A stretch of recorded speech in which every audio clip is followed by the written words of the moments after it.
પ્રભાસની film સ્પિરિટમાં દીપિકાની પણ entry થઈ। દીપિકા પાદુકોણ પુત્રીના જન્મ પછી બ્રેક પર હતી, પરંતુ તે એક પછી એક પ્રોજેક્ટ સાઇન કરી રહી છે। તેમણે શાહરુખ ખાન સાથેની કિંગ સાઇન કરી છે। હવે અપડેટ છે કે તે સંદીપ રેડ્ડી વાંગાની ફિલ્મ સ્પિરિટમાં પ્રભાસ સાથે જોડી જમાવાની છે। એનિમલ સહિતની ફિલ્મો બનાવી ચૂકેલા સંદીપ રેડ્ડી વાંગા સાથે તેની આ ફિલ્મ પહેલી હશે।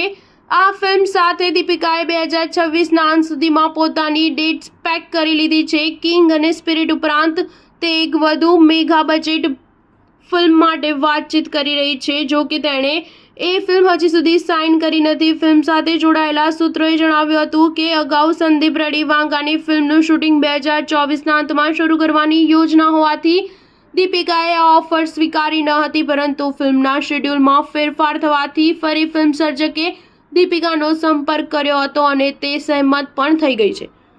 સૂત્રે વધુમાં જણાવ્યું હતું કે દીપિકા ફિલ્મનો એક મહત્વપૂર્ણ હિસ્સો હશે। ફિલ્મમાં મહિલાના પાત્રને વિશેષ રીતે લખવામાં આવ્યું છે। અભિનેત્રીને પોતાનું પાત્ર પસંદ પડ્યું છે। તે સંદીપ રેડ્ડી વાંગા સાથે કારકિર્દીમાં પ્રથમ વખત કામ કરવા ઉત્સાહિત છે। સ્ટાર ન્યૂઝ 7 હંમેશા સચ્ચાઈની સાથે।